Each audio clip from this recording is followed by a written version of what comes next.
Tu voulais nous parler de la réforme, mais comment elle va être appliquée à Biarritz? Voilà donc la réforme du ministre Vincent Payan, ministre de l'Éducation nationale, qui est obligatoire pour toutes les écoles à partir de la rentrée de septembre 2014. Alors la mairie a mis une année, nous ont-ils dit, pour réfléchir à la mise en œuvre de cette réforme, et le moins qu'on puisse dire, c'est qu'on n'est pas du tout satisfait de sa mise en œuvre. J'en veux pour preuve un exemple tout simple, tout concret, la sortie, les horaires de sortie. Concrètement, les maternelles vont sortir tous les jours à 16h15. Bon, un quart d'heure plus tôt que maintenant, très bien. Mais pendant ce temps-là, les élémentaires vont sortir le lundi et le jeudi à 15h. Et le mardi et le vendredi à 16h30. Donc ça veut dire que si on a un enfant en maternelle et un enfant en école élémentaire, on devra patienter jusqu'à 1h15 pour avoir les deux enfants avec soi et pouvoir aller jouer, aller à la plage, travailler, faire ses devoirs. C'est complètement absurde.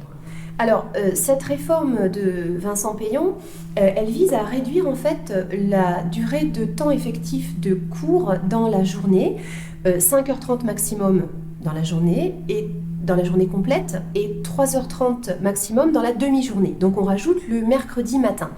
Et alors, du coup, dans les temps qui normalement étaient travaillés le lundi, mardi, jeudi et vendredi, il y a ce qu'on appelle des temps d'accueil périscolaire, TAP, temps d'accueil périscolaire, où les enfants sont censés, selon les textes, faire des activités culturelles, artistiques ou sportives. Donc, très bien. Pour les petits, ce temps d'accueil périscolaire est porté en milieu de journée. C'est lors de la pause méridienne que c'est censé être aménagé.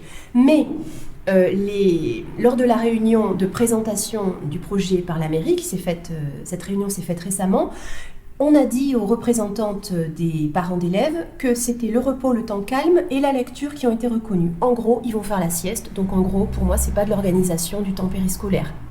D'accord ? Voilà. Une vraie organisation du temps périscolaire, c'est à partir de 15h30, on fait venir des gens compétents pour leur faire des activités artistiques, culturelles et autres. En ce qui concerne les plus grands, alors justement, si on a cette absurde sortie des classes à 15h, c'est parce que le temps d'accueil périscolaire se fera de 15h à 16h30. D'accord ? Très bien. Là, pareil, on n'a pas eu de réponse, rien n'est précisé. On nous assure que le tissu associatif de Biarritz permet des activités de qualité. On est dans le vague, on est dans le flou. Le préau est trop petit, quand il pleut, les enfants sont parqués dans des pauvres salles où ils regardent la télévision. Alors, qu'est-ce que ça va donner quand on étire le temps de présence ? On rajoute... Voilà, pour moi, il n'y a pas eu de réflexion, les moyens ne sont pas là. Les moyens mis en œuvre, là, il n'y a pas assez de fonds prévus pour la mise en œuvre décente de cette réforme. Pour moi, nos enfants ne sont pas respectés. Il y a réellement un besoin de restauration des écoles de Biarritz, un besoin d'aménagement, par exemple dans l'école Paul Bert ou le groupe scolaire Paul Bert où mes filles sont en cours. Il y a des greniers, par exemple, qui pourraient être aménagés pour ces temps calmes de lecture, d'activité.